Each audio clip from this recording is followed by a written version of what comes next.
જય જિનેન્દ્ર. પ્રેરણા પ્રકાશન ટ્રસ્ટ રજૂ કરે છે શાંત સુધારસ વ્યાખ્યાન માળા, વ્યાખ્યાન 53મું. શાંત સુધારસની 12મી બોધિ દુર્લભ ભાવના, વ્યાખ્યાન 5મું. પ્રવચનકાર પૂજ્ય મુનિરાજ શ્રી જીનચંદ્ર વિજયજી મહારાજ, બંધુ ત્રિપુટી. પ્રવચન સ્થળ શ્રી તિરુપતિ જૈન દેરાસરનો પ્રવચન મંડપ, તિરુપતિ એપાર્ટમેન્ટ, મહાલક્ષ્મી, મુંબઈ 26. પ્રવચન સમય તારીખ 14 ઓક્ટોબર 1987 ને બુધવાર સવારે 9 વાગે.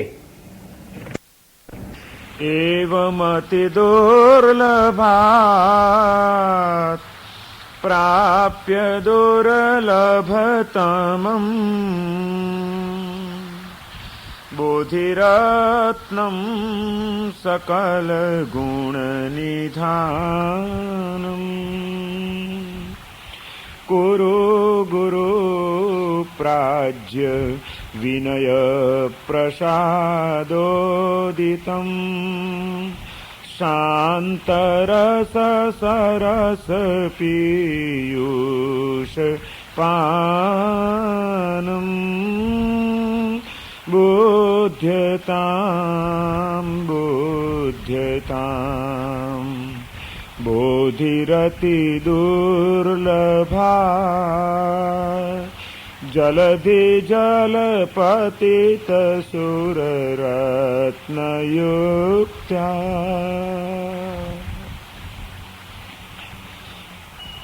પરમ જ્ઞાની મહોપાધ્યાય વિનય વિજયજી મહારાજ આસક્તિઓથી ઘેરાયેલા આપણા ચિત્તને એ આસક્તિમાંથી અને એના કારણે ઊભી થતી અશાંતિઓમાંથી મુક્ત કરવા માટે ભાવનાઓનો એક માર્ગ આપણને બતાડી રહ્યા છે. અને એવી જુદી જુદી 12 ભાવનાઓ દ્વારા જળ પદાર્થો પ્રત્યેની આસક્તિમાંથી ચિત્તને બચાવી શકાય છે. એમાંની 12મી ભાવના છે બોધિ દુર્લભ ભાવના. જેમની આગળ આ વિવેચન કરવાનું છે, બોધિની દુર્લભતા સમજાવવાની છે, જેમને માટે આ ગ્રંથનું સર્જન કર્યું છે વિનય વિજયજી મહારાજે, સમજી શકાય એવું છે કે આ ગ્રંથનું વાંચન, શ્રવણ, ચિંતન, અધ્યયન કરનાર કોણ હોઈ શકે સિવાય માત્ર માનવો. માનવ સૃષ્ટિ જ આ ગ્રંથનું અધ્યયન, ચિંતન, મનન કરવાની છે. એની આગળ આ બોધિને પ્રાપ્ત કરવા માટે આટલું બધું પ્રાપ્ત કરવું પડે છે, આ દુર્લભ છે. એ વાત કદાચ ન સમજાવી હોત તો કંઈ અટકવાનું નહોતું. કારણ કે એ બધા તબક્કાઓમાંથી તો આપણે બહાર નીકળી ગયા છીએ કે એ મેળવવાનો હવે આપણે કોઈ પ્રયત્ન અને પુરુષાર્થ કરવાનો નથી કે નિગોદમાંથી બાદર નિગોદમાં ને ત્યાંથી એકેન્દ્રિયમાં ને બેઇન્દ્રિય, તેન્દ્રિય, ચૌરેન્દ્રિય, પંચેન્દ્રિય, એમાં પણ આટલા બધા તબક્કાઓ, અને એમાં પણ આર્યકુળમાં માનવ તરીકેનો જન્મ સ્વીકાર્યા પછી આ બોધિની દુર્લભતા કેટલી છે એ બધું જે કંઈ એમણે વિવેચન કર્યું છે લગભગ એ તબક્કાઓમાંથી આપણે પસાર થઈ ચૂક્યા છીએ. છતાં એમણે શા માટે આનું વર્ણન કર્યું? તો પછી સીધે સીધું કેવું હતું કે ભાઈ તમે અત્યારે છો ત્યાંથી તમને આ બોધિ અત્યંત દુર્લભ છે ને એને માટે સાવધાન રહેજો. પણ એ એટલા માટે એમણે આટલું બધું લાંબુ વિવેચન કર્યું કે વ્યક્તિને જ્યાં સુધી પ્રાપ્ત થયેલી વસ્તુનું મૂલ્યાંકન ન સમજાય, એનું મહત્વ ન સમજાય, ત્યાં સુધી એને સફળ ન બનાવી શકે. ચીજ મળી જવી બસ નથી. આપણને આર્ય દેશમાં, આર્ય કુળમાં, સંસ્કારી માતા પિતાને ત્યાં પંચાંગ પરિપૂર્ણ, બધી જ ઇન્દ્રિયોથી પરિપૂર્ણ એવું માનવ તરીકેનું જીવન મળ્યું, સ્થિર આયુષ્ય મળ્યું. આ બધું જે મળ્યું તો છે, મળી ગયું છે. હવે એની લાંબી ચોડી પીંછણ શા માટે કરી? એટલા માટે કે જે કંઈ મળ્યું છે એ કેટલું દુર્લભ છે, વારંવાર નથી મળતું, મળ્યા પછી પણ એડે ચાલ્યું જાય છે. આ બધી વાતો જો સમજણમાં ન આવી હોય તો આટલા તબક્કે આવ્યા પછી પણ આપણે એનો લાભ ન લઈ શકીએ, એને આપણે ગુમાવી બેસીએ, વ્યર્થ ચાલ્યું જાય. માટે જે કંઈ પણ મળ્યું છે એનું મૂલ્યાંકન થવું બહુ જરૂરી હોય છે. જે વસ્તુનું મૂલ્ય સમજાતું નથી એવી કદાચ કિંમતી વસ્તુઓ પણ મળી જાય, દુર્લભ વસ્તુ પણ સુલભ બની જાય, છતાં પણ એ એને વેડફી નાખે એ આત્મા એનો લાભ ન લઈ શકે, એનો સદુપયોગ ન કરી શકે. વસ્તુ મળવી પણ મહત્વની છે અને મળેલી વસ્તુનું મૂલ્યાંકન થવું એ ખૂબ મહત્વનું છે. 100 રૂપિયાની નોટ મળવી એટલું જ બસ નથી, પણ આ 100 રૂપિયાની નોટ છે એ વ્યવહારમાં કેટલી કામ લાગે એમ છે. બજારમાં ખરીદી કરવા જઈશું તો એના વિના ચાલવાનું નથી, અને એ હશે તો કેટલું બધું કાર્ય સરળ બની જશે. આ બધું મહત્વ જેને સમજાય છે એવા માણસના હાથમાં 100 રૂપિયાની નોટ આવી હશે તો એ 100 રૂપિયાની નોટને સાચવીને પાકીટમાં મૂકશે, ખિસ્સામાં મૂકશે, તિજોરીમાં મૂકશે, કબાટમાં મૂકશે, એને સંભાળશે. કારણ કે એને ખબર છે કે 100 રૂપિયા પેદા કરવા, કમાવા એ કેટલા મુશ્કેલ છે, એના માટે કેટલી મહેનત કરવી પડે છે, કેટલી મગજમારી કરવી પડે છે, ત્યારે 100 રૂપિયાની ઇન્કમ આપણને થાય છે. આનું મહત્વ એને ખબર છે, માટે એને સંભાળશે. પણ માની લો કે તમારા ઘરની અંદર એક નાનું 2 વર્ષનું બાળક છે જેને કંઈ જ ખબર નથી. રૂપિયાની નોટ શું, 100 રૂપિયાની નોટ શું, 5ની નોટ શું, 10ની નોટ શું, 50ની નોટ શું, કંઈ કહેતા કંઈ જ એને ખબર નથી કે કાગળ કોને કહેવાય ને રૂપિયાની નોટ કોને કહેવાય. એવું એક 2 વર્ષનું નાનું બાળક તમારા ઘરમાં રમી રહ્યું છે, ઘરના આંગણામાં. અને તમે રજાનો દિવસ હતો, કેશ બહુ ભેગી થઈ ગઈ હતી, વિચાર કર્યો કે કાલે સોમવારે બેંક ખુલે એટલે જઈને બેંકમાં ભરી દેવા છે. એટલા માટે તમે બંડલો બનાવવા માટે બેસો છો, રૂપિયાનો ઢગલો કરીને બેઠા છો. 100ની નોટો છે અને એના તમે બંડલ બનાવી રહ્યા છો, ગણવા માટે બેઠા છો. અને ગણતા હતા એટલામાં અચાનક પવનનો એક સુસવાટો આવ્યો અને એ પવનના સુસવાટામાં એ 100 રૂપિયાની નોટો ઉડીને ઘરના બારણામાં પહોંચી, આંગણામાં, જ્યાં 2 વર્ષનું નાનું બાળક રમતું હતું, જેને કંઈ જ ખબર નથી. તમે જેને સાચવીને કબાટમાં રાખી હતી એ જ નોટો એ બાળકના હાથ સુધી પહોંચી ગઈ ને રમતા એ બાળકના હાથમાં આવી ગઈ. એ શું કરશે? એને ફાડી નાખશે, ડૂચો કરી નાખશે, ચાવવા લાગશે, વેડફી નાખશે. જે 100 રૂપિયાની નોટ તમે સંભાળીને રાખતા હતા એ જ 100 રૂપિયાની નોટ તમારા બાળકના હાથમાં ગઈ અને ફાડી નાખે છે અને વેડફી નાખે છે. કેમ? વસ્તુ તો મૂલ્યવાન હતી, પરંતુ હાથમાં આવેલી ચીજ કેટલી મૂલ્યવાન છે, કેટલી ઉપયોગી છે અને એની સાર્થકતા શેમાં છે એની સમજણ એકની પાસે હતી ને એકની પાસે નહોતી. માટે બંનેના વ્યવહારમાં આટલો બધો ફરક પડી ગયો. વિનય વિજયજી મહારાજ હકીકતમાં તો આત્મ સ્વરૂપના બોધની દુર્લભતા સમજાવવી છે, પણ એને માટે આગળની આટલી બધી લાંબી યાત્રા શા માટે બતાડી રહ્યા છે? એટલા માટે કે બધું આજે આપણા હાથમાં આવી ગયું છે. આપણે એ તબક્કાઓ પસાર કરી ચૂક્યા છીએ અને અહીં સુધી પહોંચ્યા છીએ, પણ પહોંચ્યા પછી આપણને આ બધું કેટલું દુર્લભ છે અને એ જો મળી ગયું હોય તો કેટલું કામનું છે, એ જો મહત્વ આપણને ન સમજાયું હોય, આપણી દ્રષ્ટિમાં એની દુર્લભતા જો સ્પષ્ટ થયેલી ન હોય તો આ બધું મળવા છતાં પેલા બાળકની જેમ આપણે એનો કોઈ લાભ ન લઈ શકીએ, બલકે એને વેડફી નાખીએ, નકામી બનાવી દઈએ એવું પણ બની જાય. અને એવું કંઈક બની ગયું તો વળી પાછી નવેસરથી નવી યાત્રા. એટલા માટે એમણે આખી આ પ્રારંભ કાળથી આપણી વિતક કથા આપણને બતાડી કે સૂક્ષ્મ નિગોદમાં એક વખત તમારો આત્મા પણ પડેલો હતો અને એમાંથી નીકળતા નીકળતા આગળ વધતા વધતા વધતા વધતા આજે અહીં સુધી આવ્યા. સદગુરુના મુખેથી ધર્મશાસ્ત્રનું શ્રવણ મળી ગયું. એ પછી ધર્મ પ્રત્યેની અભિરુચિ અંતરમાં જાગી ગઈ અને એ અભિરુચિ જાગ્યા પછી એ આત્મ સ્વરૂપનો બોધ પ્રાપ્ત કરવા માટે જે સાધનાનો પુરુષાર્થ કરવાનો છે એ પુરુષાર્થ કરવા માટે જ્યારે આત્મા તૈયાર થાય છે ત્યારે ત્યાંથી એને વળી પાછો ધક્કો મારીને પાછો ઠેલનાર કેટલાક તત્વો છે એ તત્વોને તમે ઓળખી લ્યો. નહીં તો છેક આટલા તબક્કે આવ્યા પછી, આટલી દુર્લભ વસ્તુઓ પ્રાપ્ત થઈ ગયા પછી પણ જીવન કદાચ વેડફાઈ જશે અને વળી પાછી નવેસરથી યાત્રાનો પ્રારંભ કરવો પડશે, આવું પણ બની જાય. માટે સાવધાન બની જાઓ. બોધ પામો, બુદ્ધ્યતામ બુદ્ધ્યતામ બોધિ અતિ દુર્લભા. સમજદાર બની જાઓ, જાગૃત બની જાઓ. કારણ કે અત્યારે તમે જે તબક્કામાં છો એ તબક્કામાં આવ્યા પછી હવે આમ સહેલી છે હવે બોધિની પ્રાપ્તિ, અને ન સમજ્યા તો અતિ દુર્લભ બની જવાની છે. બોધિ અતિ દુર્લભા. દુર્લભ વસ્તુઓ જે કંઈ પણ પ્રાપ્ત થઈ છે એ જેને દુર્લભ લાગે હકીકતમાં એને માટે પછી એની પુનઃ પ્રાપ્તિ સુલભ છે. અને જ્યારે મળ્યું છે ત્યારે જે એનું મહત્વ ન સમજે, મૂલ્યાંકન ન આંકે અને જે સુલભ માને એને માટે ભવિષ્યમાં અતિ દુર્લભ છે. પાછું મળ્યું હોય દુર્લભ વસ્તુ પ્રાપ્ત થયા પછી જે એને દુર્લભ સમજીને જીવે એને માટે ભવિષ્યમાં સુલભ. જે અત્યારે એને સુલભ સમજીને જીવે, એનું મૂલ્યાંકન ન કરે એને માટે ભવિષ્યમાં એ દુર્લભ. જેને દુર્લભ લાગે છે એને માટે સુલભ છે, અને જે સુલભ સમજીને જીવે છે એને માટે આ દુર્લભ છે. અને માટે વિનય વિજયજી મહારાજ કહે છે કે તમે એને દુર્લભ સમજીને જીવો. બોધિ અતિ દુર્લભ, આ અત્યંત દુર્લભ છે આ બોધિની પ્રાપ્તિ. એ સમજણ તમે સ્પષ્ટ કરી લ્યો, એ ભાવ હૃદયની અંદર કેળવી લ્યો, તો એનું મૂલ્યાંકન તમારા હૃદયમાં થશે. એનું મહત્વ તમે સમજી શકશો, અને એ મહત્વ સમજીને પછી તમે દુર્લભ માનીને જીવતા હશો તો એ દુર્લભતાપૂર્વક તમે એવી રીતે એને સંભાળશો કે જેના કારણે તમારી એક એવી ભૂમિકા આવી જશે, એક એવો તબક્કો આવી જશે, આત્મ સ્વરૂપના બોધ દ્વારા તમે એક એવું પુણ્યનું ઉપાર્જન કરી જશો કે જેના કારણે ભવિષ્યમાં આગળનો તબક્કો તમારા માટે એકદમ સુલભ બની જશે. દુર્લભ સમજીને જીવો તો તમારા માટે સુલભ છે. સુલભ સમજીને જીવ્યા મૂલ્યાંકન ન કર્યું તો જન્મો જન્મ સુધી આ બધા તબક્કાઓ પાછા દુર્લભ બની જવાના છે. અને માટે એની દુર્લભતા સમજાવી બહુ જરૂરી છે. એટલા માટે વિનય વિજયજી મહારાજ અહીંયા આગળ આખું આ વિવેચન કરે છે, અને એમાં એમણે છેલ્લે હવે અહીંયા આગળ આવીને અટક્યા છે કે આત્મ સ્વરૂપનો અવબોધ પ્રાપ્ત કરવા માટેની રુચિ જાગી ગઈ, પણ રુચિ જાગ્યા પછી પુરુષાર્થ થવો પાછો દુર્લભ છે. ધર્મમાં કર્ણ્ય સંબુદ્ધ્ય તત્રોદ્યમમ કુર્વતો વૈરી વર્ગોંતરંગ.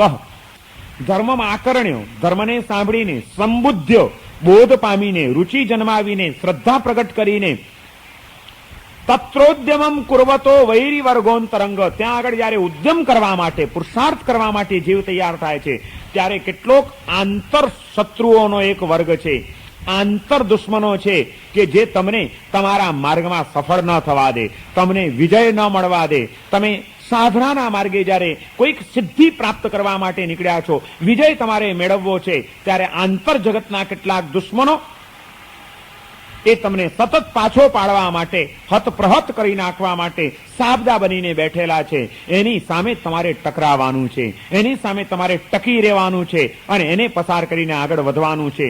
તો તમે આત્મ સ્વરૂપનો બોધ પ્રાપ્ત કરી શકશો.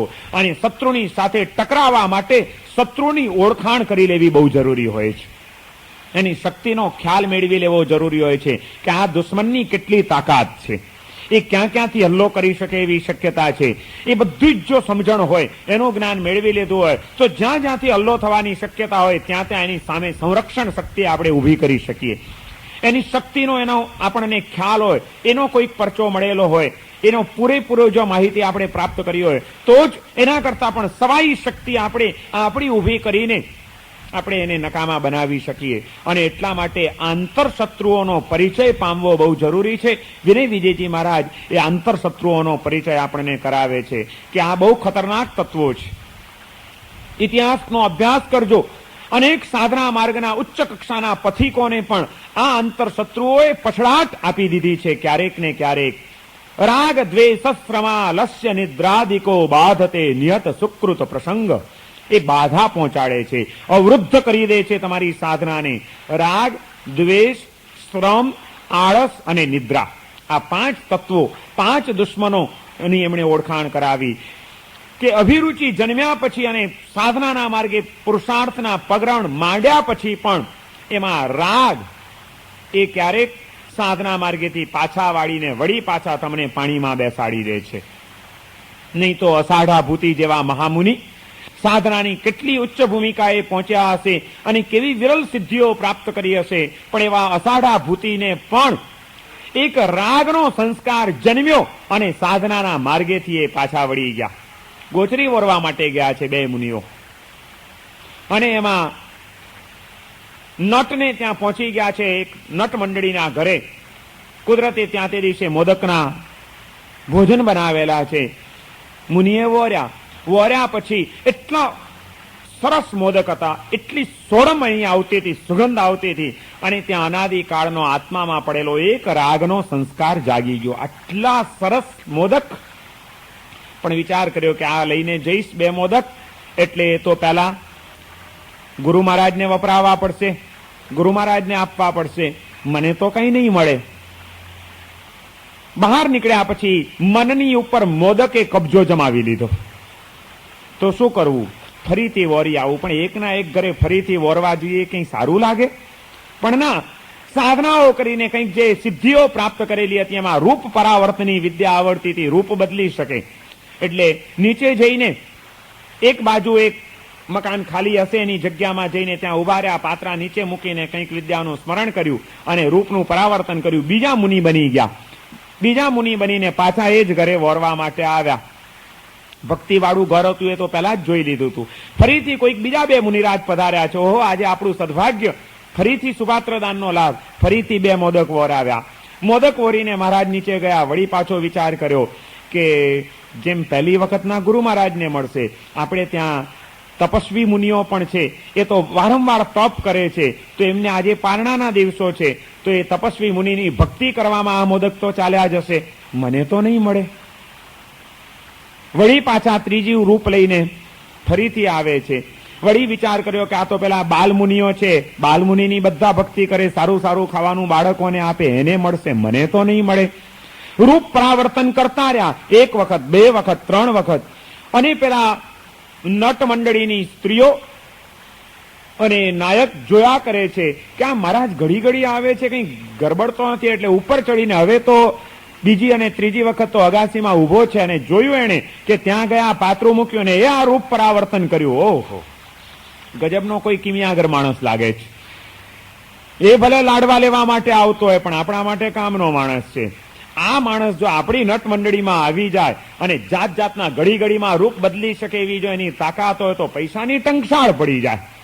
એટલે પોતાની બે દીકરીઓ જે નૃત્ય કળાની અંદર પ્રવીણ હતી એને કહે છે કે જો હવે મહારાજ આવે, ગમે તેમ કરીને એના પગ પકડી લેજો, એને અહીંથી જવા નહીં દેતા, આ માણસ આપણા માટે કામનો છે.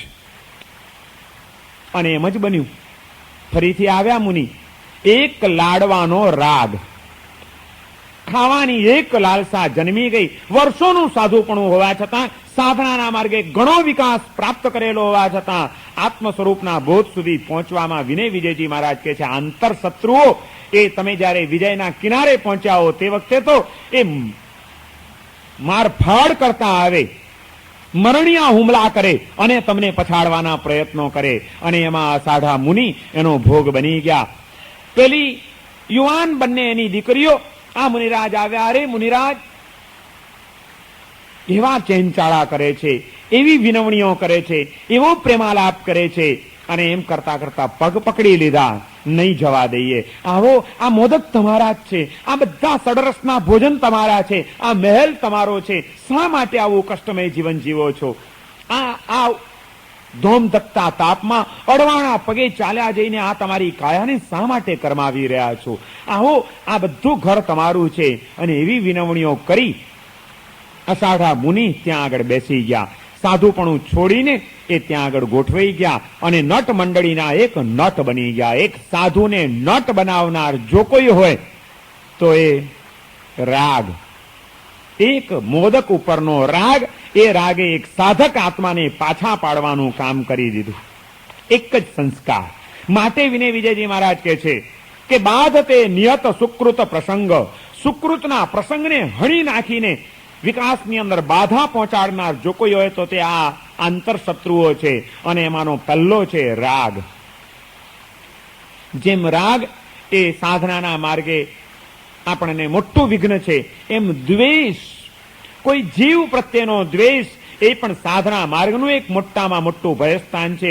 જબરજસ્ત મહાન આરાધક આત્માઓ પણ, ઉત્કૃષ્ટ કક્ષાના તપ કરનારા તપસ્વીઓ પણ આ દ્વેષ ભાવનાના કારણે આત્મ સ્વરૂપના બોધને પામવાને બદલે સંસારનું પરિભ્રમણ વધારી ચૂક્યા છે. એવા દાખલા આપણને ઇતિહાસમાં જોવા મળે છે. માંસ ખમણના પારણે માંસ ખમણની ઉગ્ર તપશ્ચર્યા કરનાર, 1 મહિનાના ઉપવાસ પારણે વોરવા નીકળવાનું, એક જ ઘરે ગોચરી વોરવા જવાનું ભિક્ષા લેવા, ત્યાં મળી તો વાહવા, ન મળી તો કઈ નહીં, બીજા ઘરે ભિક્ષા લેવા નહીં જવાનું અને બીજા મહિનાના ઉપવાસ એની ઉપર લગાડી દેવાના. આવી માંસ ખમણના પારણે માંસ ખમણની તપશ્ચર્યા જિંદગી સુધી કરનાર અગ્નિ શર્મા નામનો તાપસ એક જીવ પ્રત્યેના દ્વેષના કારણે જન્મો જન્મ સુધી રખડતો થઈ ગયો. ગુણસેન રાજાની પ્રત્યે એના હૃદયમાં જે એક કસાયનો ભાવ કેળવાયો.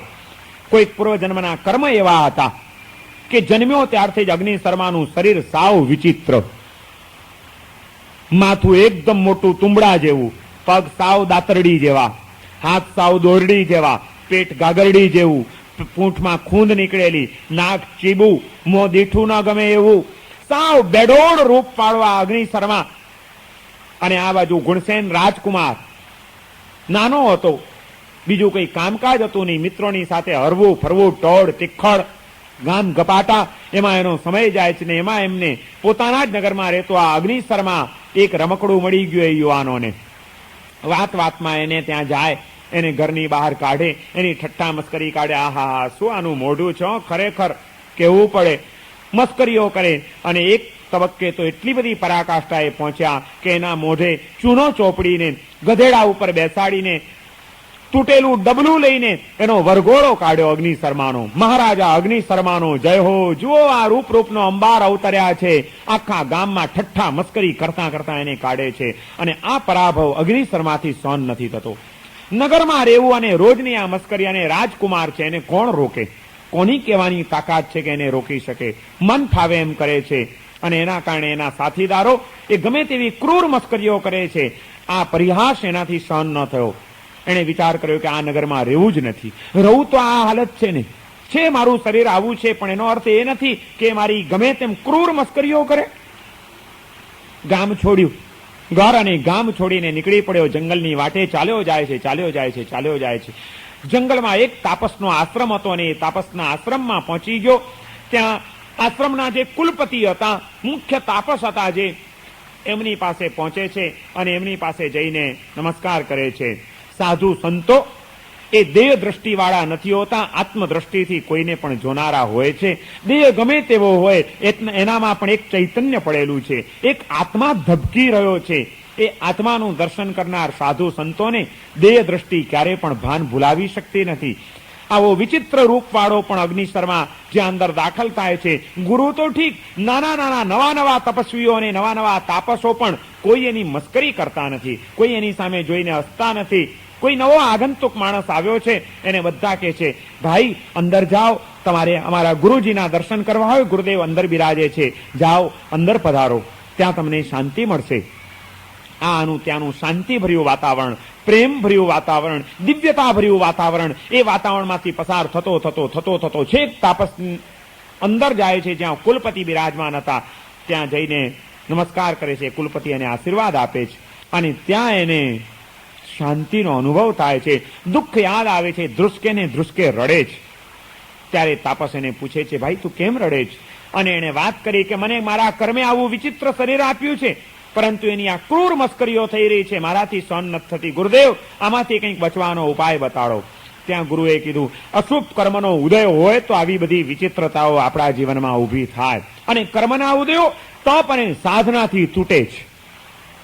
કર્મના બંધનોને તોડવાનો ઉપાય છે તપશ્ચર્યાનો અને સાધનાનો. તું આવી જા, સાધનામાં લાગી જા, તપશ્ચર્યા કર. આ જન્મ તો ભલે જેવો મળ્યો તેવો, આવતા જન્મમાં તું સારી જગ્યાએ જઈશ, તારો વિકાસ થશે. આવ, આ આશ્રમ આવા બળ્યા જડ્યા આત્માઓ માટે જ છે. અહીં આગળ કોઈને પણ સ્થાન છે, ખુશીથી તારે રહેવું હોય તો તું અહીં રહી શકે છે. અને આજે એને વાત્સલ્યપૂર્ણ માર્ગદર્શન મળ્યું. એ માર્ગદર્શને આ આત્માને ઠારી દીધો. સાધુ સંતોનું કામ જ આ હોય છે. બળ્યા જડ્યા કોઈ પણ આત્માઓ આવે અને સાધુ સંતના ચરણોમાં જઈને જો ઠરે નહીં તો એ ક્યાં જશે આ દુનિયાની અંદર? બીજે રહી ગયો ત્યાં આગળ. અને એને ગુરુએ જે માર્ગદર્શન આપ્યું તપશ્ચર્યાનું, બસ એને તપનો એક તાપસ બની ગયો.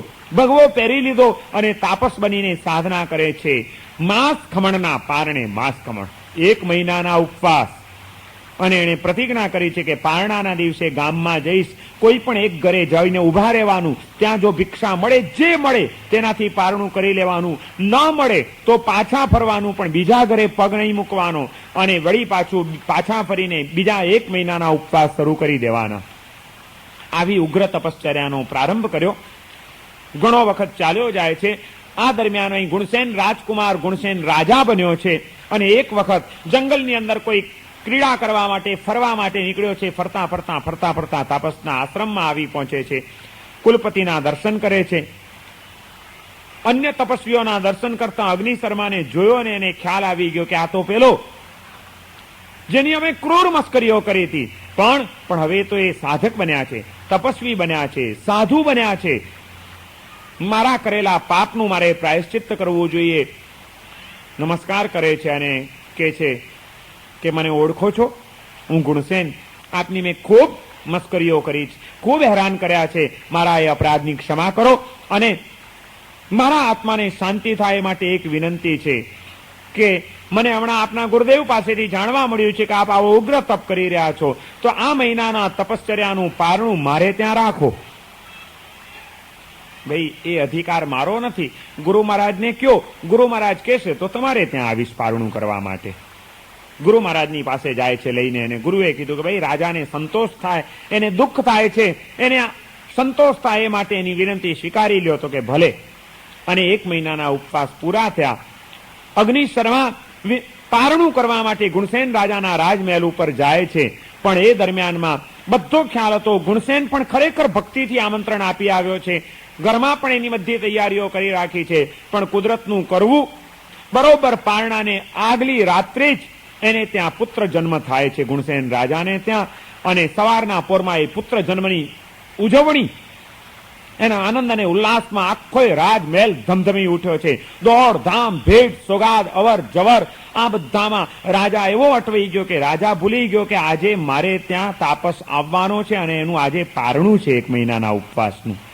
સમય થાય છે, અગ્નિશર્મા પહોંચે છે, પણ ત્યાં તો જુએ છે તો દોડધામ છે. દ્વાર ઉપર જઈને ઉભો રહ્યો, કોઈએ એને બોલાવ્યો નહીં, કોઈએ એને આમંત્રણ ના આપ્યું, પધારો કીધું નહીં. એટલે એ કે બાજુ પર ખસ, બાજુ પર ખસ, બાજુ પર ખસ, હળધૂત કરીને એને ત્યાંથી કાઢી મૂક્યો. પાછો ફરે છે અગ્નિશર્મા. અગ્નિશર્મા પાછો ફર્યો, ગુરુ મહારાજની પાસે જઈને દર્શન કરે છે. ગુરુ મહારાજ કહે છે, કેમ તપસ્વી, પારણું થઈ ગયું?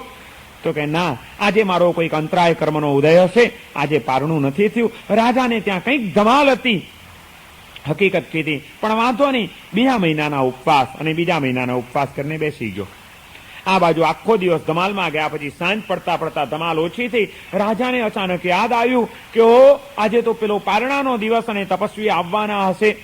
તપાસ કરે છે, ગેટ ઉપર બેઠેલા ગેટકીપરને પૂછે છે. એણે કીધું કે હા, કોઈક એક આવ્યા હતા ખરા, સંન્યાસી સાવ વિચિત્ર શરીર હતું, પછી અમે તો એમને કાઢી મૂક્યા અહીંયા આગળ. કેટલી રાજાને પશ્ચાતાપ થયો. બીજે દિવસે વળી પાછો જાય છે, જઈને માફી માંગે છે, મારો અપરાધ ક્ષમા કરો, ભૂલ થઈ ગઈ, આજે પારણું કરવા પધારો. અગ્નિશર્મા કહે છે, નહીં, પ્રતિજ્ઞા એટલે પ્રતિજ્ઞા, મારા બીજા મહિનાના ઉપવાસ શરૂ થઈ ગયા છે, હવે મારાથી પારણું કરવા આવાય નહીં. મારે ત્યાં આ રીતે પુત્ર જન્મનો પ્રસંગ હતો, આખી વાત કરે છે, ક્ષમા માંગે છે, અને કહે છે કે મારા આત્માની અંદર ભયંકર દુઃખ છે, મને તો જ શાંતિ થાય કે આ 2 મહિનાના ઉપવાસનું પારણું મારે ત્યાં કરવાની વિનંતી સ્વીકારો.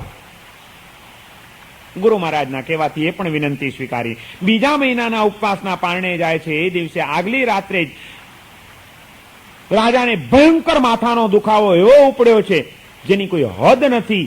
અને એ માથાના દુખાવામાં ફસાયેલો રાજા એ જ ગળમથલમાં પડી જાય છે. બીજા મહિનાના પારણે પણ અગ્નિશર્મા આવે છે, કોઈ એનું પારણું કરાવતું નથી, પાછા ફરે છે. ત્રીજા મહિનાના ઉપવાસ શરૂ થઈ જાય છે. વળી રાજા સ્વસ્થ થાય છે, પશ્ચાતાપ કરતો પાછો જાય છે, માફી માંગે છે, અને વિનંતી કરે છે કે હવે કૃપા કરો, જરાય ગફલત ના થાય માટે સાવધાન રહીશ, પણ આ ત્રીજા મહિનાનું પારણું મને લાભ મળવો જોઈએ. અને એ પણ અગ્નિશર્માએ સ્વીકાર્યું. સાધુ જીવન સ્વીકાર્યા પછી મનની બધી દુર્ભાવનાઓ એને કાઢી નાખી છે. સાધનાના માર્ગે આગળ ને આગળ વધી રહ્યો છે. ત્રીજા મહિનાનું પણ પારણું ચૂકાયું. રાજાને ત્યાં અચાનક શત્રુઓએ હલ્લો કર્યો છે સવારના પહોરમાં, અને દુશ્મનોનો હલ્લો થવાના કારણે રાજા એ યુદ્ધના કાર્યમાં રોકાઈ ગયો છે. અગ્નિશર્મા 3 મહિનાના ઉપવાસ થઈ ગયા છે, હાડ પિંજર જેવી કાયા બની ગઈ છે, અને માંડ પારણું કરવા માટે આવે છે, પણ ત્યાં પણ કોઈ એને આવકાર આપતું નથી, અને પાછો ફરે છે. પણ હવે અગ્નિશર્માના મનની અંદર વિકલ્પો શરૂ થયા.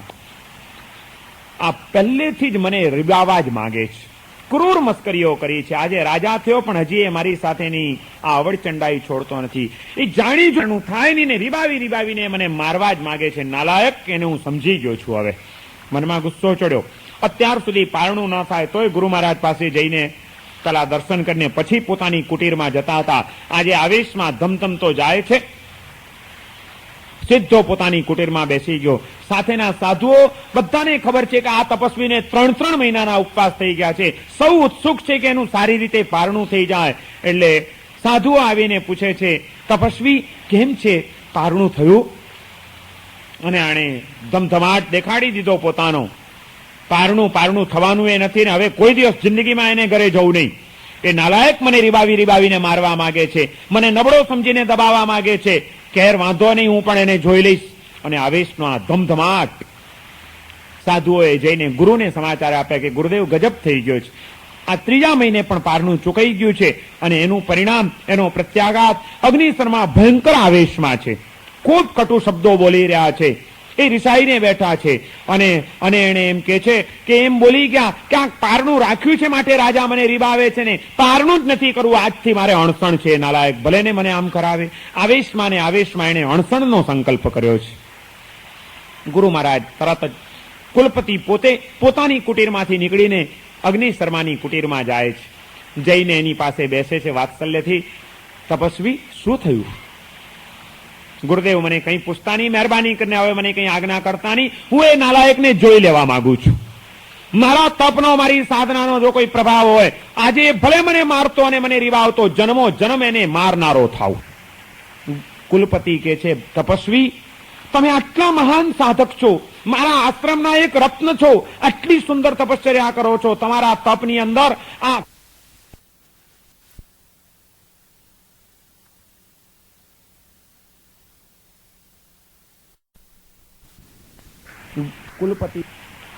કુલપતિ કે છે, તપસ્વી, તમે આટલા મહાન સાધક છો, મારા આશ્રમના એક રત્ન છો, આટલી સુંદર તપશ્ચર્યા કરો છો, તમારા તપની અંદર આ કષાયોને ઉમેરીને, આ ક્રોધનો દાવાનળ પ્રગટાવીને તમારી સાધનાને બાળી ન નાખવા તમે શું કરો છો?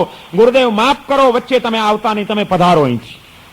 આવેશમાં છે. દ્વેષ, એટલો બધો ભયંકર દ્વેષ અગ્નિશર્માની પ્રત્યે એના હૃદય, ગુણસેન રાજાની પ્રત્યે એના હૃદયમાં કેળવાઈ ગયો છે કે હવે કોઈનું સાંભળવા તૈયાર નથી, ગુરુનું પણ સાંભળવા તૈયાર નથી.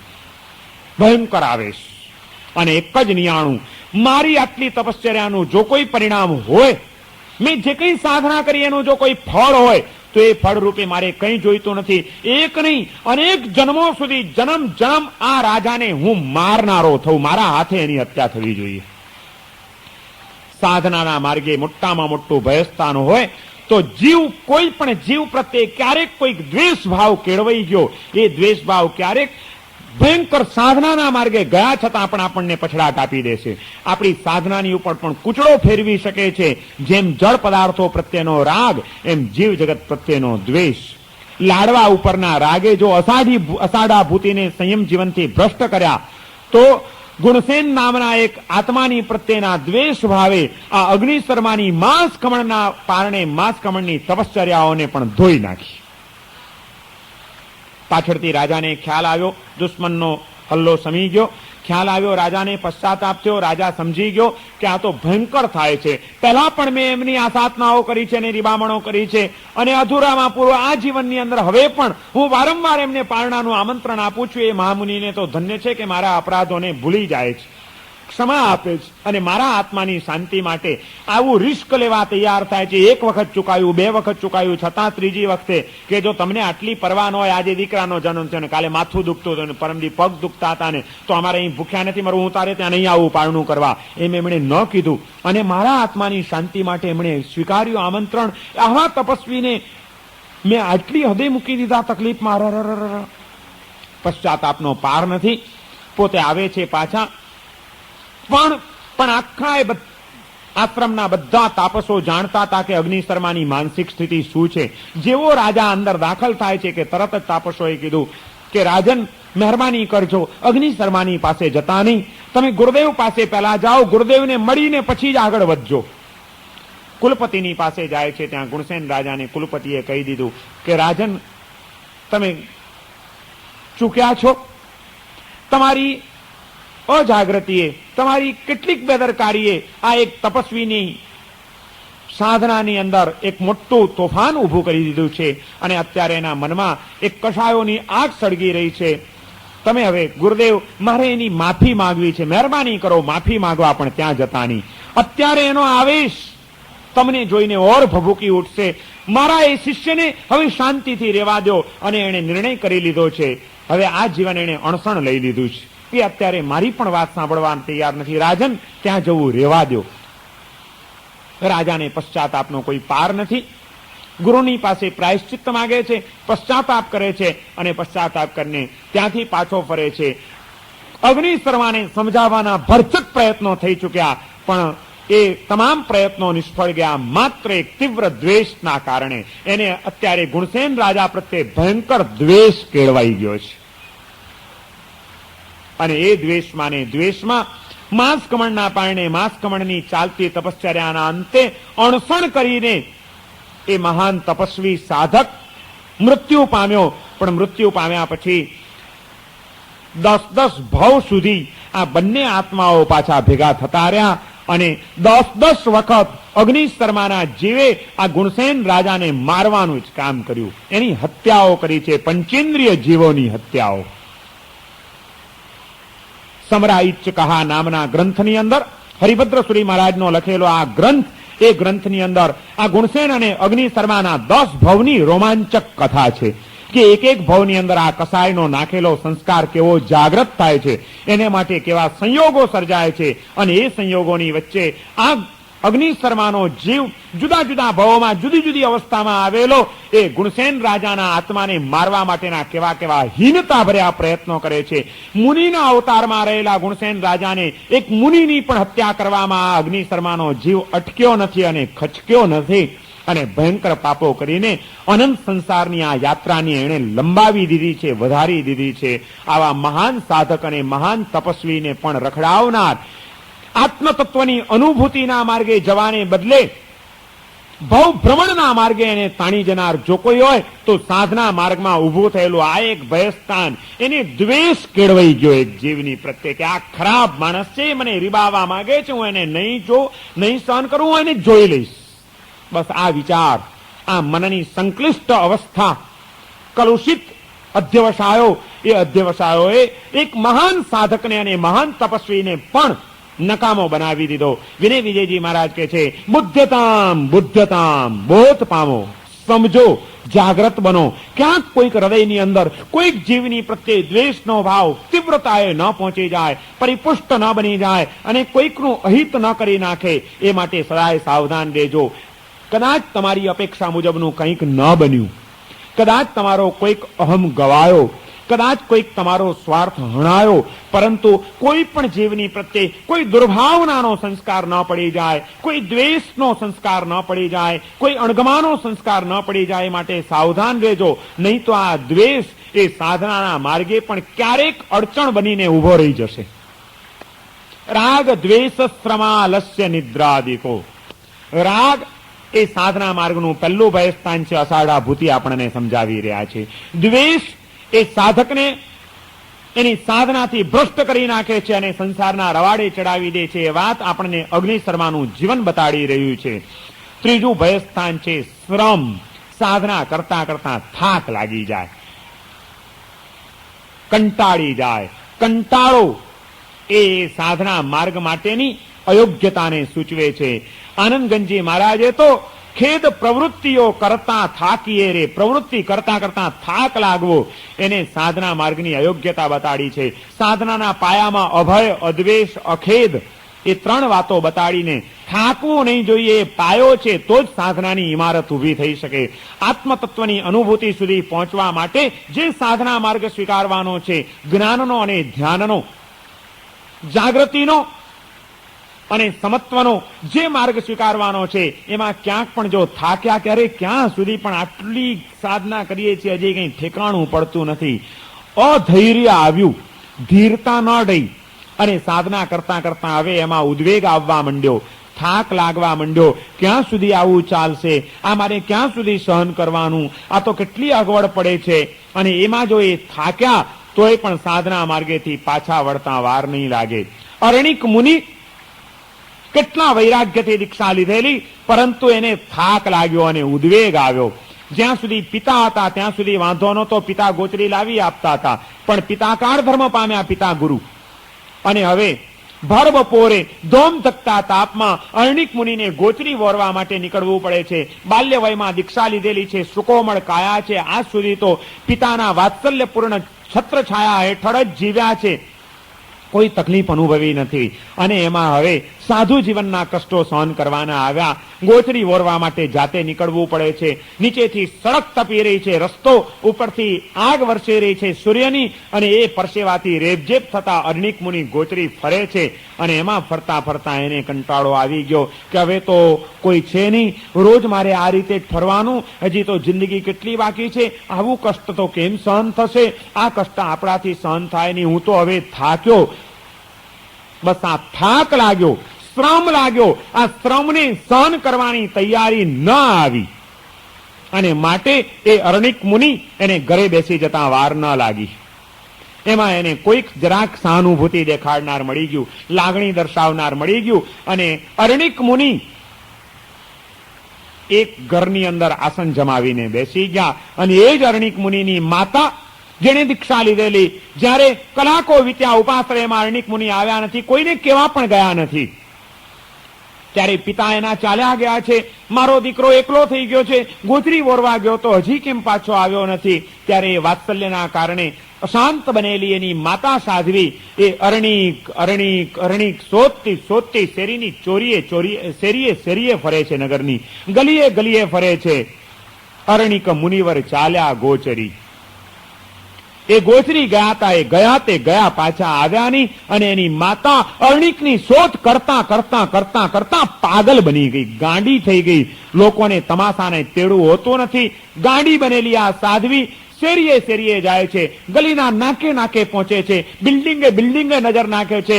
કોઈએ મારો અરણિક જોયો, અરણિક અરણિક અરણિક અરણિક ચીસો પાડે છે, અરણિકને બૂમો પાડે છે, પણ અરણિકનો ક્યાંય પત્તો લાગતો નથી. અને કેટલાય ટીખડી છોકરાઓનું ટોળું એની પાછળ પાછળ, કોઈ એને ચીડવી રહ્યું છે, કોઈ એને પથરો મારે છે, કોઈ એને કાંકરો મારે છે, પણ અરણિક સિવાય એના મનમાં કંઈ નથી. અને એક દિવસ પોતાની એ માનેલી પ્રિયતમાની સાથે જે ઘરમાં પોતે આસન જમાવ્યું તે ઘરના ગોખે બેઠેલો એ અરણિક રસ્તા વચ્ચેથી આ ગાંડી સાધ્વીને ચાલી જતી જુએ છે, અને ઓળખી ગયો કે આ મારી માં છે.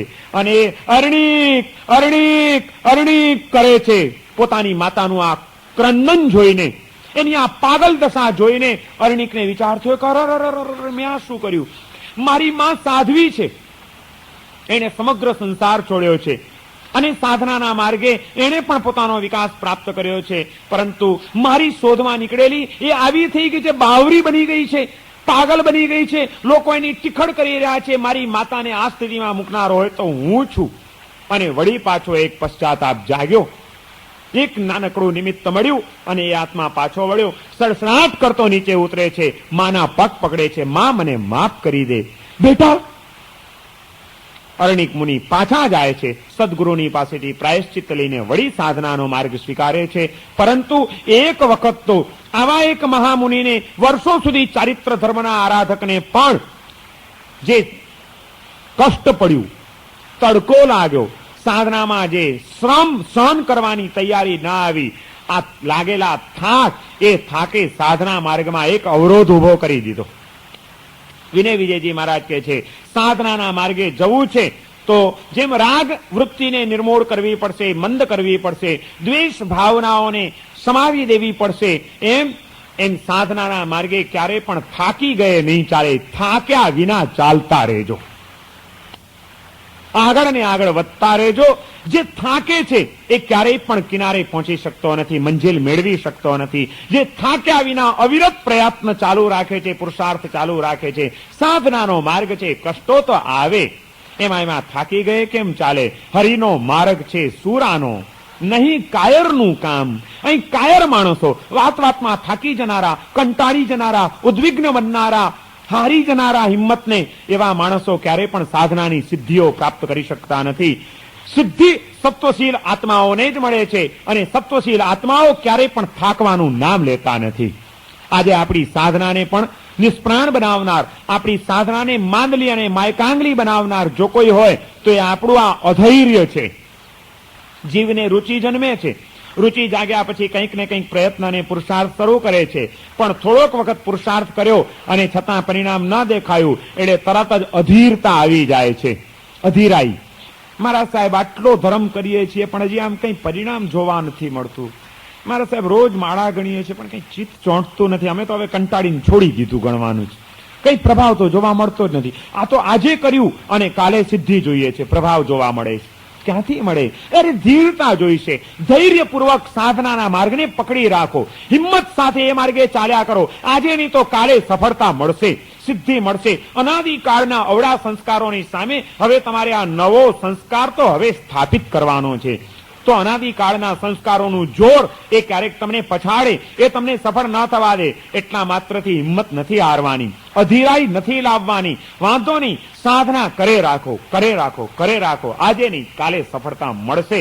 થાકવાનું નામ નથી લેવું. મારે તો મારા માર્ગે આગળ ને આગળ વધતા જવું છે. આ હિંમત સાથે જે ચાલી શકે છે, સાધના માર્ગની સફળતા માટેની આ પહેલી શરત છે. ધૈર્ય જોઈએ સાધનામાં, ધીરતા. અને જેનામાં ધીરતા હોય એ જ સાધના માર્ગમાં સ્થિરતાને લાવી શકે. ધીરતામાંથી સ્થિરતા આવે છે, અને ધીરતા અને સ્થિરતા એ પ્રગટાવવા માટે વીરતા જોઈએ. ત્રણ તત્વો જે સાધકના અંતરમાં આવી જાય, સાધના માર્ગની અંદર જો સ્થિરતા હશે, ધીરતા હશે અને વીરતા હશે, તો ત્યાં આગળ સફળતા એના ચરણ ચૂમ્યા વિના રહેશે નહીં. સફળતા તૈયાર છે તમારા કંઠમાં વરમાળા નાખવા માટે, પણ એ જુએ છે કે આ સાધકની અંદર કોઈ ધૈર્ય છે, કોઈ સ્થૈર્ય છે, કોઈ વીરતા છે. આ ત્રણ તત્વો એ સાધના માર્ગની અંદર ખૂબ જરૂરી છે. વીરતા વિનાના કાયર માણસોનું કામ નથી. જેનામાં સ્થિરતા નો એવા ચંચળ માણસોનું પણ અહીંયા આગળ કોઈ કામ નથી. અને આજે સાધના કરી અને કાલે પરિણામ જોઈએ છે એવા અધીરાઈ વાળા માણસો એ ક્યારેય પણ આ માર્ગે ટકી શકવાના નથી.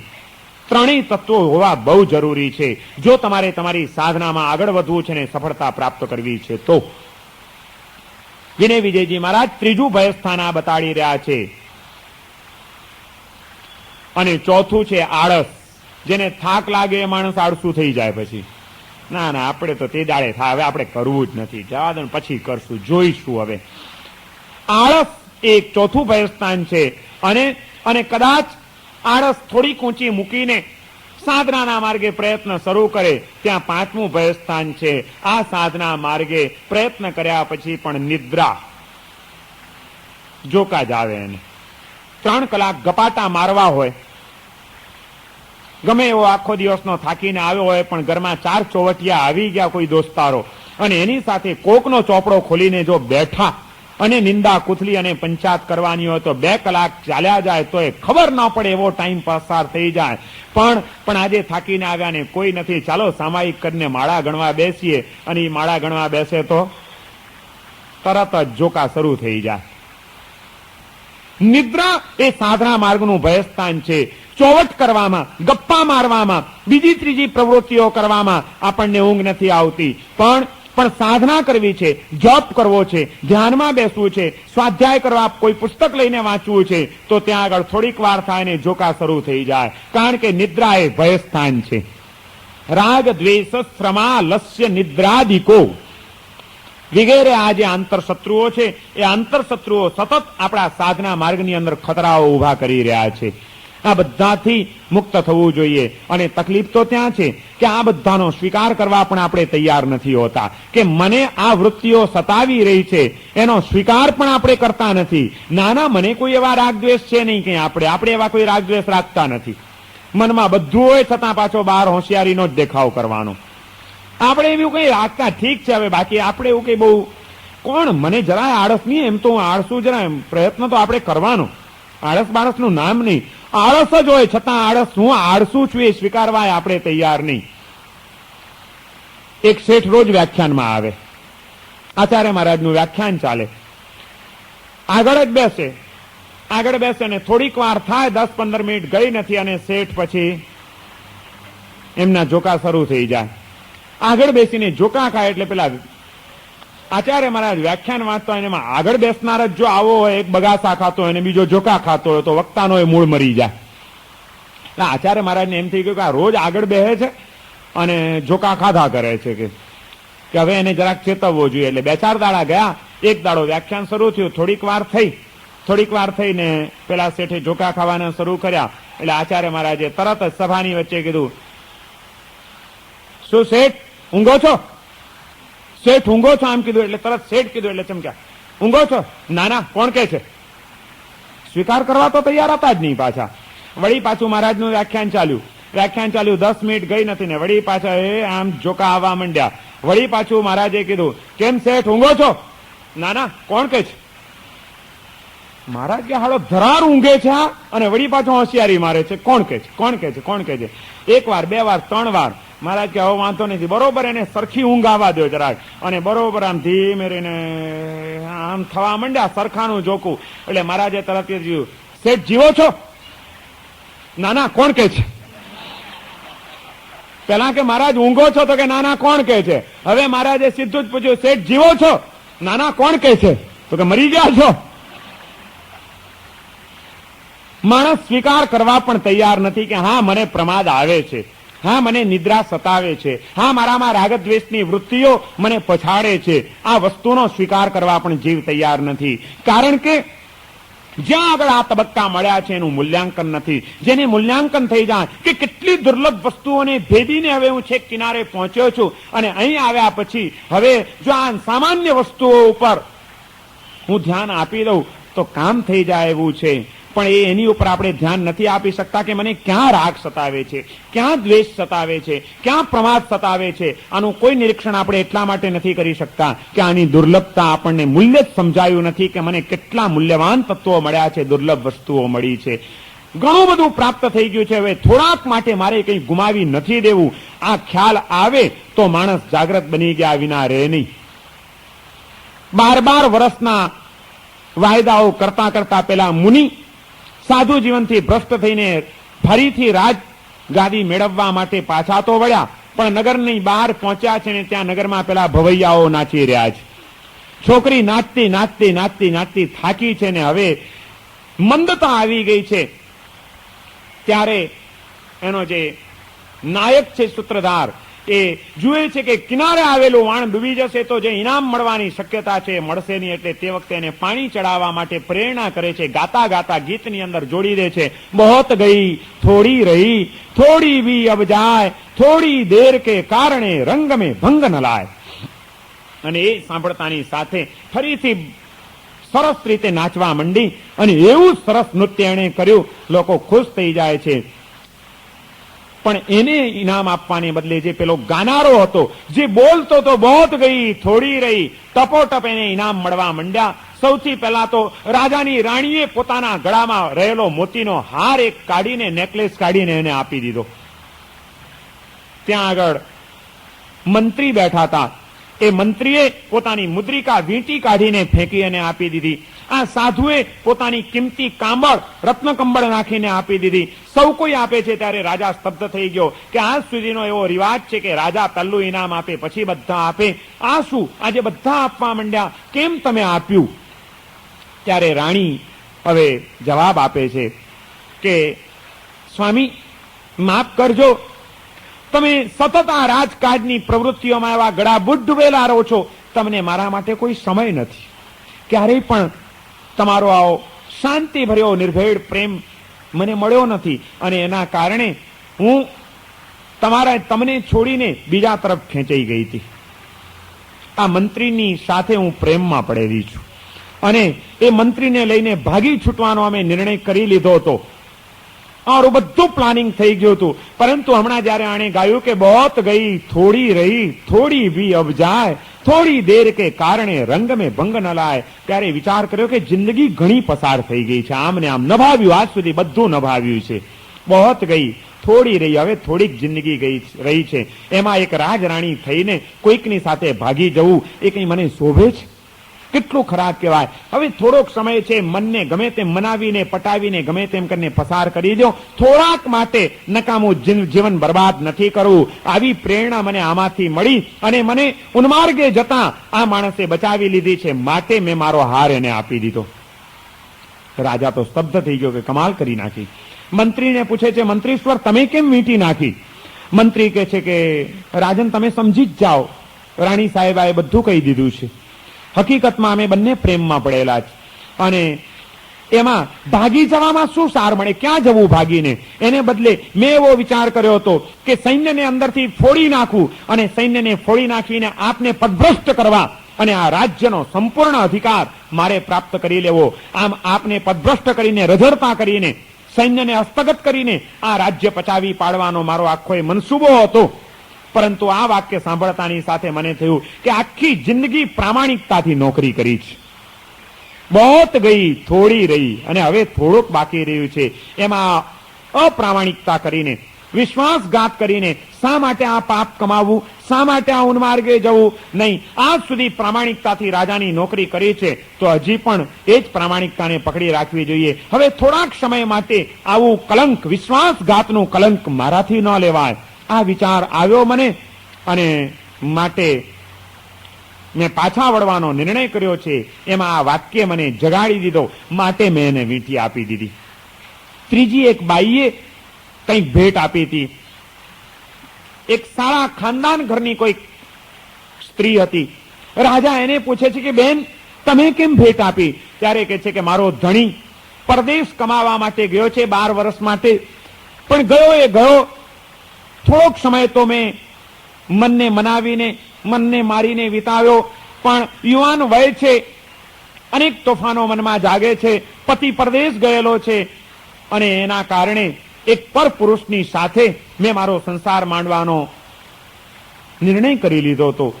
બીજાની સાથે મારો સંબંધ બંધાવવાની તૈયારીમાં હતી, અને ત્યાં આ સાંભળ્યા પછી વળી પાછું મને થયું કે 12 જ વર્ષ માટે ગયો છે, વળી આવશે ત્યારે તો એ જ મારો પતિ છે, અને એમાંથી ઘણો સમય પસાર થઈ ગયો છે. હવે તો 2 વર્ષ માત્ર બાકી રહ્યા છે. શા માટે થોડાક માટે જીવનને કલંકિત કરવું? બહોત ગઈ, થોડી રહી, થોડી भी अब જાય. અને માટે મેં એને ઇનામ આપ્યું. પેલા સાધુને પૂછે છે રાજા કે તમે કેમ કંબળ આપી એને? ત્યારે સાધુ હવે વાત કરે છે કે આ રીતે મારી માતાએ, હું જયારે ગર્ભમાં હતો ત્યારે દીક્ષા લઈ લીધેલી, અને બચપણમાં મને દીક્ષા આપવામાં આવી, પણ દીક્ષા આપ્યા પછી સાધુ જીવનમાં મારું મન ઠર્યું નહીં. મારી માએ મને 12 વર્ષ રોકી રાખ્યો. એ પછી એના ગુરુની આજ્ઞા લેવા ગયો તો એના દાક્ષિણ્યમાં આવીને બીજા 12 વર્ષ મેં વિતાવ્યા. એ પછી આચાર્યની આજ્ઞા લેવા ગયો તો 12 વર્ષ એના કારણે વિતાવ્યા, અને એ પહેલા પણ મારા 12-15 વર્ષ તો થયેલા જ હતા. આમ આજે 50 વર્ષની જિંદગી મારી પસાર થઈ ગઈ, અને એ પછી આજે હું ફરીથી સંસારમાં આવવા માટે તૈયાર થયો હતો. પણ આ વાક્ય સાંભળ્યા પછી મને વિચાર આવ્યો કે 50 વર્ષ જિંદગીના આમ ને આમ ભલે દાક્ષિણ્યમાં પણ પસાર કરી દીધા, હવે ક્યાં બાકી એટલા કાઢવા છે? બહોત ગઈ, થોડી રહી, થોડી ભી અબ જાય. અને બાકીની જિંદગી તો હમણાં પસાર થઈ જશે. થોડોક સમય જતા કઈ વાર નહીં લાગે.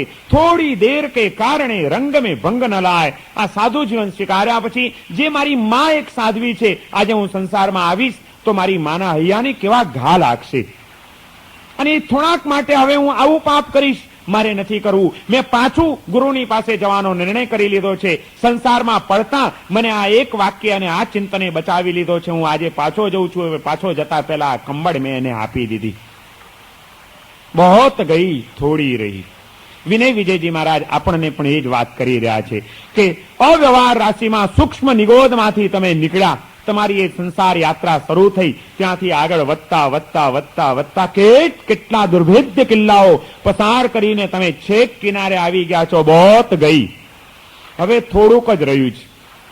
આત્મ તત્વની અનુભૂતિના માર્ગે પ્રયત્ન કરવાના તબક્કા સુધી આવી ગયા છો. હવે જો જરાક જાગૃતિ કેળવી લો, રાગ અને દ્વેષના તીવ્ર સંસ્કારો, આળસ, પ્રમાદ, નિદ્રા, આ બધી વૃત્તિઓ, એની ઉપર જરાક જો વિજય મેળવી લો. મને મળેલું આ મૂલ્યવાન જીવન વારંવાર મળતું નથી. છેક કિનારે આવ્યો છું, પણ જો હવે જાગૃતિ ચૂક્યો તો વળી પાછો ક્યાંક છેક નીચે પહોંચી જઈશ અને નવેસરથી ચડવાની શરૂઆતો કરવી પડશે.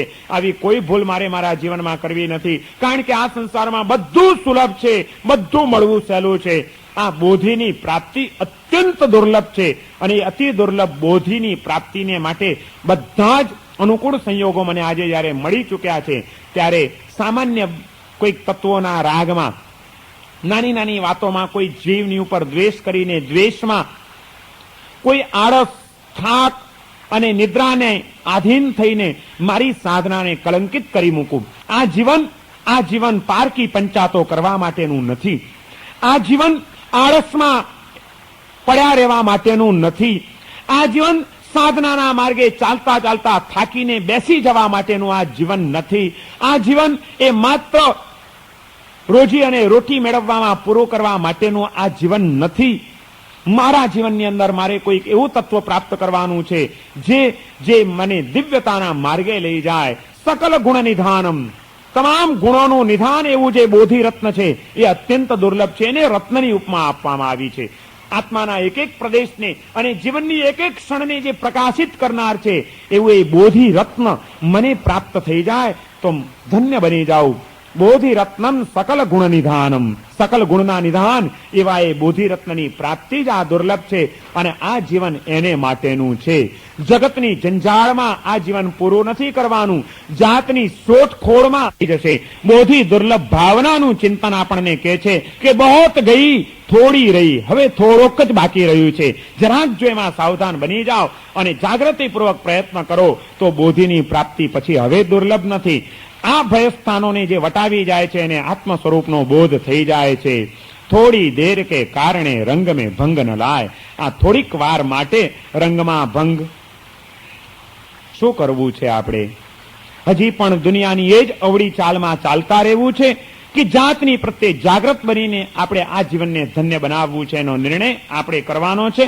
આ નિર્ણય જેટલો આપણે વહેલો કરશું એટલા આપણે સફળ જઈશું, જેટલા એમાં આપણે મોડા પડશું એટલું આપણે આ જીવન ગુમાવી બેસશું. શું કરવું છે એનો નિર્ણય આપણે કરવાનો છે. 12મી આ ભાવના આપણને આપણી પ્રાપ્તિની દુર્લભતા બતાડી રહી છે. એક એક વસ્તુનો વિચાર કરજો. કેટલા કિલ્લાઓ વટાવવાના છે અને ત્યારે બોધિની પ્રાપ્તિ થશે. એ બોધિની પ્રાપ્તિ પ્રત્યે આપણે જાગૃત બનીએ. સદગુરુનો સંયોગ હંમેશા મેળવતા રહીએ. એ સદગુરુ પાસેથી ધર્મશાસ્ત્રનું શ્રવણ કરતા રહીએ. સાંભળેલા તત્વો ઉપર આપણે વધીને વધુ અભિરુચિ કેળવતા રહીએ.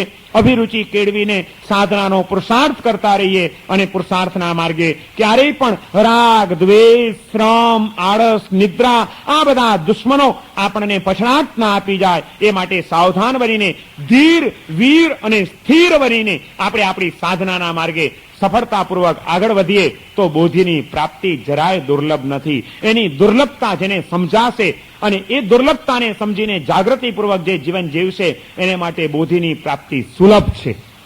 અને ઠીક છે, એ તો ગમે ત્યારે થશે. હવે સુલભ સમજીને મળેલા સંયોગોની જે ઉપેક્ષા કરશે અને એનો લાભ નહીં લે, એ જે સુલભ માનીને જીવશે એને માટે આ દુર્લભ છે. આપણે બોધિની પ્રાપ્તિને સુલભ બનાવી છે કે દુર્લભ બનાવી છે એનો નિર્ણય આપણે કરવાનો છે.